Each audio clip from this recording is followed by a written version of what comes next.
the church is going to be full of imperfect people, and it's going to be an imperfect place. But at the same time, you want to be careful not to blame the entire team or the sport for something a coach does. You don't have to be friends with everybody in the church. You don't have to like everybody in the church. It's fine. It's always better being in communion than out of it. It's not a biblical thing to do Christianity alone.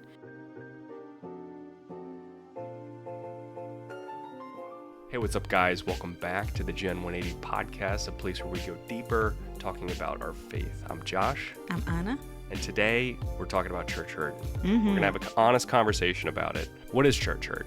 So maybe you used to go to a church and you try to be a Christian and you try to be part of a community, and someone in there, offended you or hurt you in some way, and you took that as the whole organization, going against you, and then you decided that you're done with churches. That's it.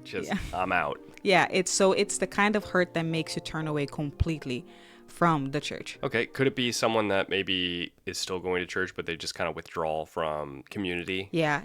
That happens a lot. I've met a lot of people. I mean, I've been through a lot of church hurt, but I've met people who completely just said like, no, I'm a Christian, but I don't go to church because they had one too many bad experiences with churches.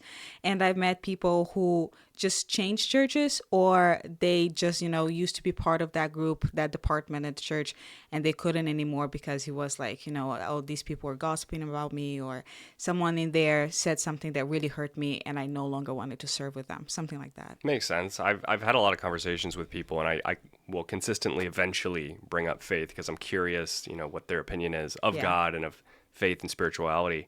And when I hear an antagonistic or negative attitude towards God, whatever it is, I know it's because some person did something that they're not okay with. It's the group of people that say, I don't know if people say that in here, but in Brazil they say it a lot. So like, oh, I like Jesus, but I don't like his fan club.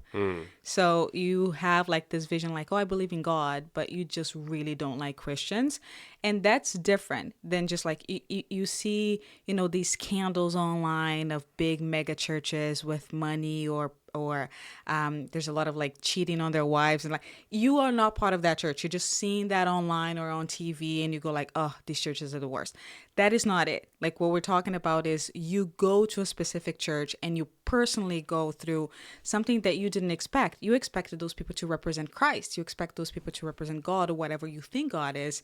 And then they disappoint you and you get so hurt that you get turned away. I could pretty much jump into examples where I've seen this happen. Right. I've been in various churches growing up, and now, moving to Florida, we're in a completely new church. Yeah. And you have every flavor of church hurt from people either gossiping or you feel like something the pastor said was inappropriate. Yes. Which are things that I've experienced, especially in this church in New Jersey, which I could totally go into, and I'm not gonna. Or, you have a certain member who either, is antagonistic towards you, or like most recently, I had this random person in the church try to sell me on a multi-layer marketing scheme, like a pyramid. I'm like, dude, we're in church. Like, don't sell me on your pyramid scheme stuff. Like little things like that, which for me doesn't bother me because I know it's just people, right? And I can always move to a different church. But I could totally see how someone who is maybe new to the faith, didn't grow up in the church, and they don't have any idea in their head of what Christianity or what church is and what God is, and their first experience is this MLM guy selling them on a pyramid scheme. They'll be like, well, maybe church is just a scam to make money, and they leave. Which is understandable if that's your only experience. So I don't know. Have you seen this in your life? Oh my gosh, yes. I've been serving at the church since I was 11. So I've seen everything. And a lot of things happened to me, and a lot of things happened to people around me, and I saw it happen really close. So I remember this one time my family and I moved to the new house, and we were looking for a church closer to us because the church that we used to go to was so far, and we didn't own cars. So you had to walk to church, and it was like, a 45-minute walk now. It's like, we can't do this. Yeah, we can't do this and in Brazil, you don't go to church only on Sundays. You go like on Tuesdays and then Thursdays and then Sundays. So it's multiple days a week. You have that long walk. How many days? Usually churches in Brazil have at least 2 to 3 services a week. Wow. Most of the churches that I've been to have 3, and then they have 1 for youth. So it's like a total of 4 services during the week. And you have Sunday school, which most of the times is at a different time. And Sunday school is for everybody. Like, if you're young or old, you go to Sunday school. So usually we would go in the morning for Sunday school and then at night for service. But anyway, I digress. We have a lot of services. We're looking for a new church. There was one right in front of our house. And it's one of these denominational churches. Like you said, like a lot of churches are different. They have different rules. They have like a convention. Some of them have just like a convention, which is their constitution, basically. This is what we believe, etc. Our interpretation of scripture. Yeah, some of them has like a dress code, you know. So everybody on this church, the women only wore skirts, like long skirts or dresses. They could not wear pants, and the men wore, suits. And for the guys, actually, they could wear whatever they wanted, but like they would show up if you served at the church, you would wear a suit. My family decided one day to go for a service there. I didn't go. I chose to go to a different church that was kind of close because I knew what they were about. And I was just like, I'm not about that life. So I'm not going to go. But they went, and they didn't have, the long dresses and skirts because we didn't grow up like that. So my aunt just put like a normal jeans and shirt, and she was not inappropriate at all, but nobody sat next to her. So she was, she had been a Christian for 20 years. She was just visiting this church, and nobody talked to her or, shook her hand or sat next to her. And she came back home and she was so hurt. She was like, she didn't stop following Jesus, but I remember she saying like, I'm never going to this church again. So in my mind, I'm like, imagine if that's your first experience with a church. Seems a little legalistic, right? Oh, yeah. Yeah, it's a lot. And no one told her anything? Like, they had to have known this was an unfamiliar face in the church. Right. Couldn't someone have explained it to her? Or? Well, but it's kind of like nobody wants to do that to a first comer. Like, if it's your first time going there, nobody's going to go like, so this is how we do things here. Like, nobody does that. Usually you have the people who are going to receive you very well, and the people, they're just like, yeah, this person. I feel like that's not really my vibe personally. I mean, every church I grew up in was pretty much non-denominational or similar to that, where anyone could wear jeans or a dress or whatever, like a graphic t-shirt. It didn't matter. Yeah. I was part of a bunch of denominations, and I was part of some non-denominational, and I had like different experiences with them. I was part of the worship team most of my life, and the worship team is like, it's a hotbed for terror. It really is, because you have a lot of people with big egos, because people that like to sing in front of others, they want to be in front of everything. Yeah, exactly. So there was a lot of talk, there was a lot of gossip about, if I moved in too quickly on the group, then there was always a lot of gossip about it. There was a church that I left because of it, because I volunteered to serve on the service that nobody wanted to serve, and then suddenly people started coming to the service because they liked the worship, and then the worship team didn't like how popular it was getting. Jealousy. And then they just came to the pastor and started talking against it. Like, they started talking against my clothes and the fact that the group was just me and this guy playing the drums because nobody else wanted to go play.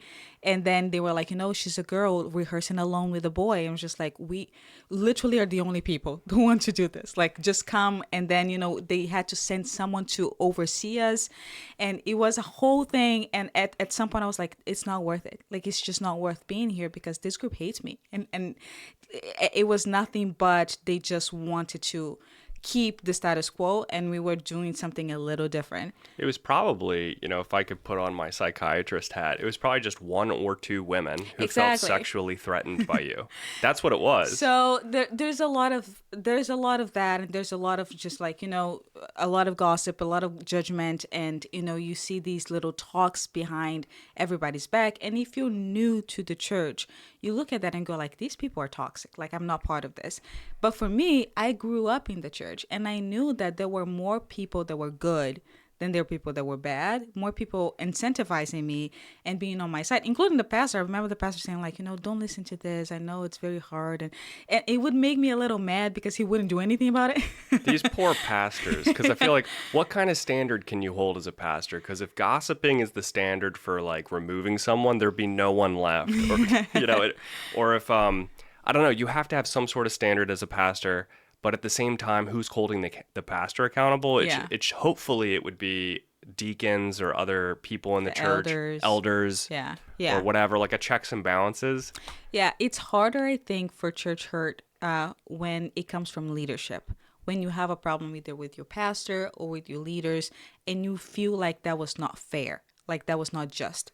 Oh, they mistreated me, or they are, believing a rumor that is not true, and then I got punished for something, or someone said something about me that is just not a picture of reality, and they believed it, and then you feel betrayed, and you feel like, oh, I've served this church and the church didn't give me the same treatment, like I gave them more than what they give me, or something like that. So I feel like it can be, gossip can come from anybody, but when the leadership hurts you, that can be a little worse and a little more difficult to overcome. Yeah, no, for sure, because you're thinking, oh, this must just be the way things are run here. Yeah. This is like, it's one thing if you see one rogue person do something, but if the pastor or someone else in leadership is doing it, it reflects directly on the church. And I think it Right. should. It really should, because the church is led by people. But at the same time, you want to be careful not to necessarily blame the entire team or the sport for something a coach does. Yes. Because like you could have a bad coach. I've had bad coaches before, whether, little league or in soccer, baseball. Eventually I did taekwondo.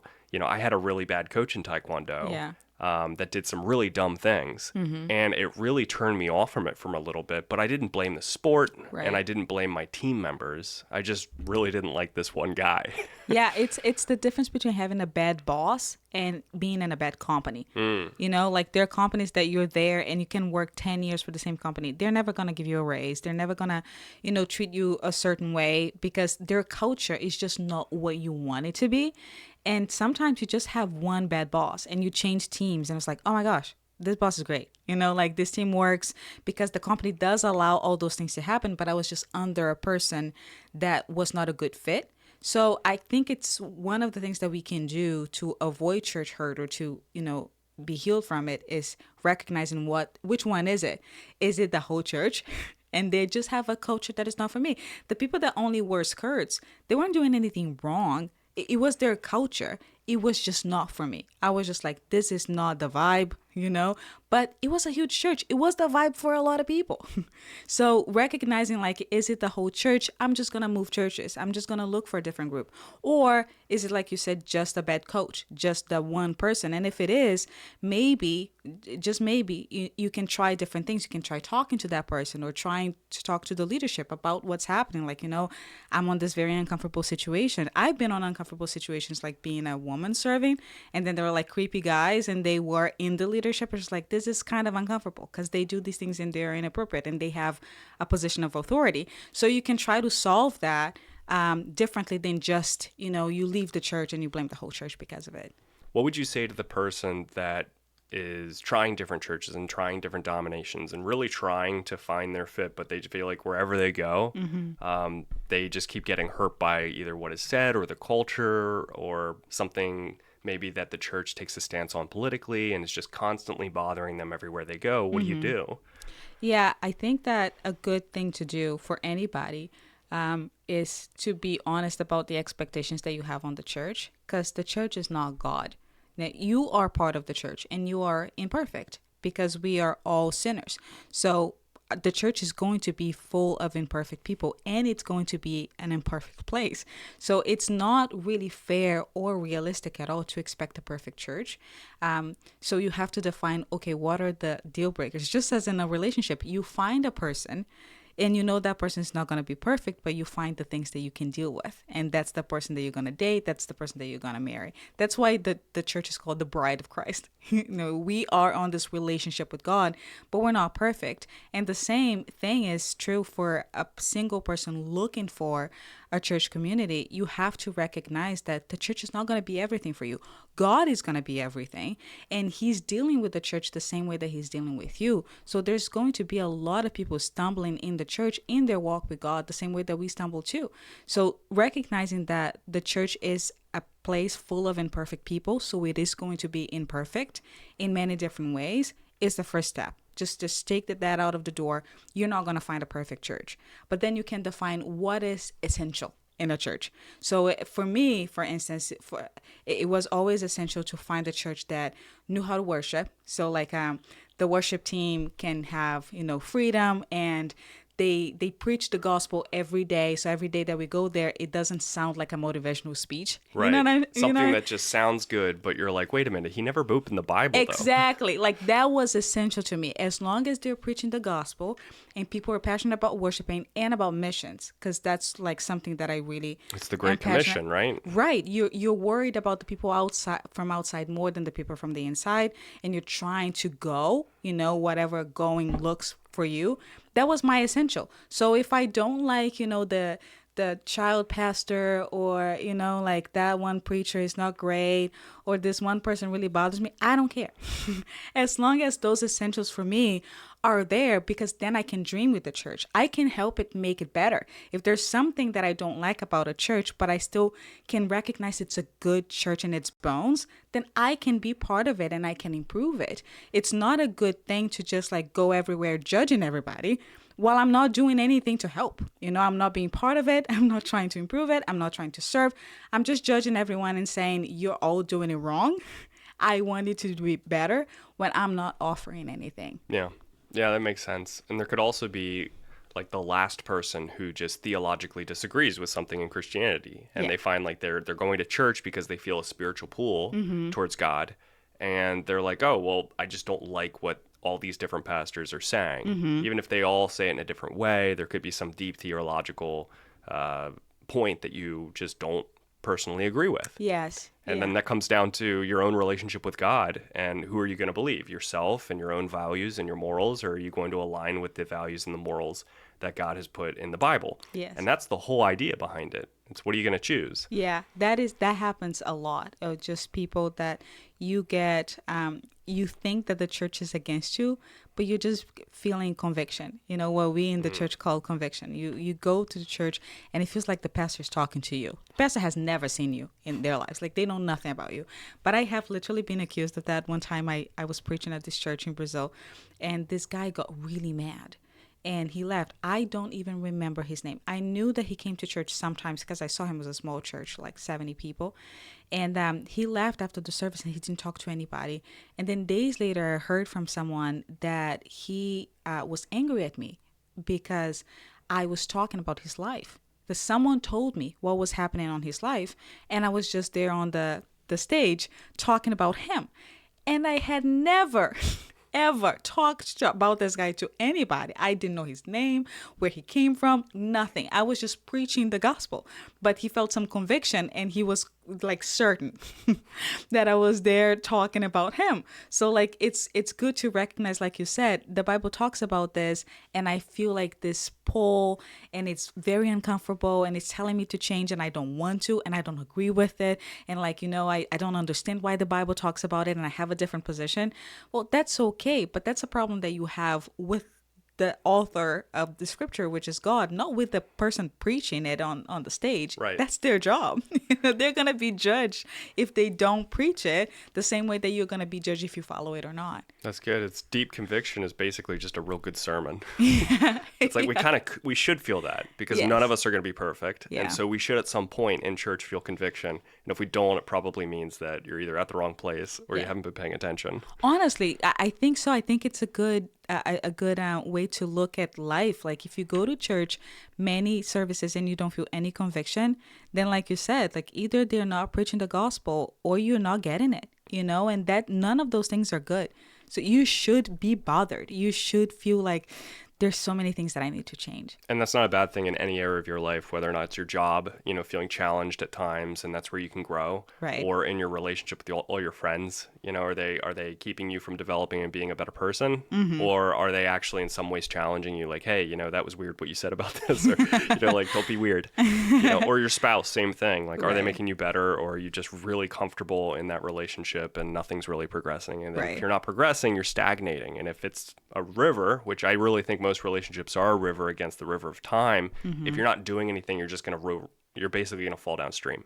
Yeah. And so I think you will get worse if you don't actively try to get better in just about anything. Yes. Whether it's weightlifting, you can atrophy in your muscles, or learning a language, or being a better friend or spouse. Everything you can either get better at or worse at, including your relationship with God. So what would you say you do if you experience church hurt and it really isn't on you at all? Like, you know, it wasn't on you, you know, and maybe something really bad happened to you and the church covered it up or didn't address it or just swept it under the rug, something like that. And that happens. Yes. So what do you do in that situation? One of them, Jesus actually talks about in Matthew 18. He talks about the steps to resolve a conflict to someone in the church. So from the verse 15 to 17, basically he says, if you have a problem with a brother or a sister in the church, you go to them and you confront them. So there's nothing wrong with coming to someone saying like, hey, this happened, this was not all right, this is how I feel about it. Because one, they might not even know that they hurt you. Two, it might be a misunderstanding. And in three, you're being open. And even if they know exactly what they did, that opens a line of conversation. So you come and confront them and you talk to them. And that's always better than just like moving, because then you don't get closure. So you want, you know, even if you know that's not going to go great, you want some kind of closure. You want to face things as, you know, a mature person. So the first thing, you come and confront people. The second thing, let's say, you know, that didn't work. That person did not recognize, they were not humble at all. They did not even want to talk to you. Then the Bible says like you bring 2 other people with you. In the church. In the church. So that's also a good point. It's always involving people that are more mature than you. Always, this is the advice that we give in every episode of this podcast, which is always have Christians that have been walking with God for longer than you, because not only they're going to have good advice, but they are going to know exactly what you're talking about. Right. And they come with you. So you bring 2 people with you as to be like witnesses that you're trying to resolve a conflict. And if this person still doesn't hear, what Jesus tells you to do is you bring to the whole church, which almost doesn't happen anymore. We've seen that happen maybe one time, like, you know, when on our old church, when the leadership was addressing, you know, how one of the pastors was not going to be a pastor anymore in there, and like what happened in his relationship, and he like asked the church to forgive him. That was the only time in my whole life that I saw that happening. Yeah, I know that at 3 churches ago, there was a worship pastor who was new. He was only the worship pastor for maybe like a year or 2. Worship leader, I should say, like a hired member of staff. And he cheated on his spouse. And so he came up in front of the church, apologized, and they fired him. You know, and that was like, everyone was kind of like, dang, I would never have guessed that would happen. But now it's over. Yeah. I think those are the only 2 times I can remember. It was both when a male member of staff did something with a woman that they shouldn't have, and then the church publicly addressed it. Yeah, basically, like they try to solve things like in secret, but if it involves the whole church, sometimes they just bring it to the church. Yeah. But basically what Jesus is saying, like, try to resolve with that person alone. If it doesn't work, then you involve more people. And if it doesn't work, you involve the leadership. And then if the leadership really doesn't do anything about it and you believe you're in the wrong, then, you know, just as belongs to the Lord, look for another church, you know, because basically you discover that, oh, these people are not about, you know, this life. Like they have a different culture. They like to keep things under wrap, which I've seen churches doing. And it works for them. It doesn't work for me. Like you're basically covering things up because you don't want the scandal, or I can understand it, but I don't have to agree with it. So you move on and you leave that place behind, but try to resolve it like that. Because most of the times, more often than not, you solve your problem and you actually grow from it and you become closer to the person that hurt you. And, you know, it becomes something from the past. And, you know, you actually become more united with your church and you give each other opportunity for growth. So if it goes well, right? If it goes well. If it doesn't, it's the opposite. Yes. Oh, yeah. I had this one guy one time. He was training to be a pastor. And he was so unbelievably full of himself. And he was part of the worship team. And it was impossible. And I was the leader. I was the leader of the team. It was impossible to talk to him about anything. One, he didn't like that the leader was a woman. And, you know, I'm tiny. I'm not difficult. You know, I just, you know, we show up on time, we rehearse, we do the worship. That's it. And he would just be late. He did not know the songs. And we could not say anything to him because he just... Because if you tried, he would he would just get mad and say like how busy he was. It's like, I get it, but like, Fire why? that guy. You're fired. It was so difficult to deal with him. And then the time that I tried to talk to him, he basically cursed me. I will never forget this. Like he said, every person that got against me, got brought down, and like, Oh my gosh, that's so intense. it was. And he like quoted some biblical He's trying passages. to go all biblical as if you're like, He was. And I'm just looking at him. I was like 18. I'm just looking at the guy. I'm just like listening to it. I was like, listen, if this is how you feel, like, God bless you, you go in peace. But he left the church because I tried to address, like, we need to talk about, you're not showing up on time, you're not being part of the team. It's like, it's really difficult for us to even rehearse because you're one of the main musicians and you're not here. It's a very legitimate criticism to bring. Yeah, and I'm just, like I said, I was younger and I'm tinier and I'm a girl, so I'm talking on the most like, level voice that I can possibly, because I know that's not a good position to be in. And he was really mean, and he never came back to the church. He got his guitar and he left, and he cursed me before he left. That might be a good outcome. Like, Yeah. I don't know this guy and I don't know the situation, but he might not have been there for the right reasons. Yeah. God might have needed to do some work still, And then, for me, like, that's one example of you trying to solve the conflict with one person. You And went to them directly. Yes. Didn't And work. let's say they curse you out, then he keeps showing up. You'd be like, okay, well, he didn't listen to me. He's still Yeah. late. He's still blah, blah, blah. Yeah. Which is just a crappy thing to do any way you're helping out the church. I suppose the next step would have been you bring two people, right? You bring two older people, Yeah. hopefully in the church, hopefully also leaders, maybe. I just brought the pastors. I literally did. I was like, the conversation that we had, and this didn't go well. This is what he said. And what happens is when you involve other people, mostly the leadership probably already knows that person. And Yeah, if it's they not a are a surprise to problem, them. exactly. If they are a problem, they go like, yeah.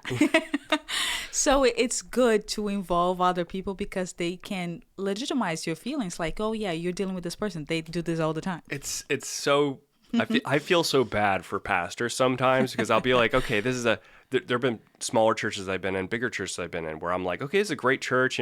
They're preaching the gospel. The worship's great. They have a really cool congregation here. And then there's this one guy, and I'm like, oh my gosh, where did he come from? And I'm thinking like, I just feel so bad for the people who can't leave, because sometimes it's a temporary thing, like a church I was at for college, and I'm like, I'm gonna graduate and leave and never come back. But there's people where this is their church home, and they permanently have this guy here. I could go into so many stories like this, and I'm like, what do you do as a pastor? Because it's like you're trying to be like, you don't have to be perfect to be here. Yeah. And it's not a museum for saints, it's a hospital for sinners. Yes. But at some point, if you're being so incredibly disruptive or so sinful and hurting other members of the church, you have to have some kind of standard. Yeah. Yeah. So in this passage, Jesus says, like, if involving the church doesn't help, then you treat them as a tax collector or No way. a Gentile. Yeah. Verse 18, like Jesus himself saying, like, if this doesn't work, then you treat them as not part of the church, basically. Because if they're not, nothing is working.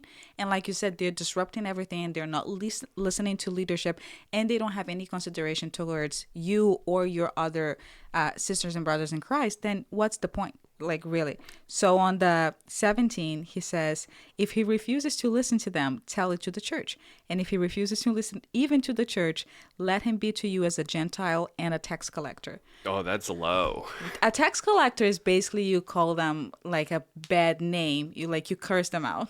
It's like, be the worst person possible. Just treat them as not even part of the group anymore. It does actually make sense if you look at it in any other light, where you think, well, what if it's not a church? It's any voluntary group of people, any voluntary organization, whether or not you're really into animals like PETA, or you're a vegan group or CrossFit.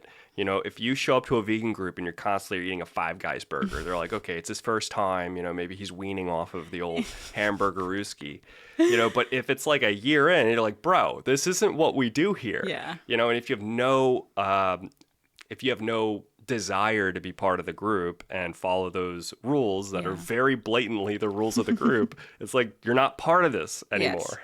Yeah, you're just disrupting and being disrespectful and hurting other people. So the other people that are really interested can't even be part of it. Right. So you either do those things, or you can also, just try to be part of a different group inside that church, which again has happened to us. Like we can volunteer in a group and we can't stand the leadership for that particular group, but we still value the people in there.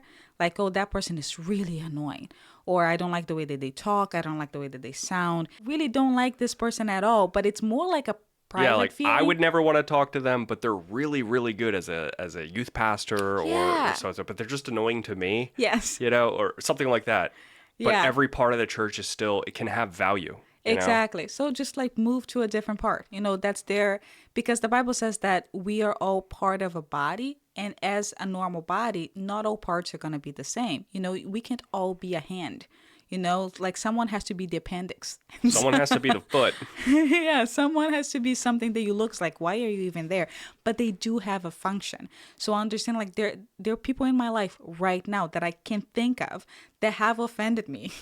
But I recognize that they are such a good part of the body that, there are people that can be reached because of them that I can never reach. And I just have to recognize, okay, they don't have the intent of hurting me. I can come and talk to them. It's like, hey, when you do this, I don't really appreciate it. I don't really like it. And solve with them and be honest about what's happening and just not be friends with them. You don't have to be friends with everybody in the church. You don't have to like everybody in the church. It's fine. Yeah. No, I mean, I completely agree. I think like if I could give a final thought about all of this is that it's always better being in communion than out of it. It's not a biblical thing to do Christianity alone.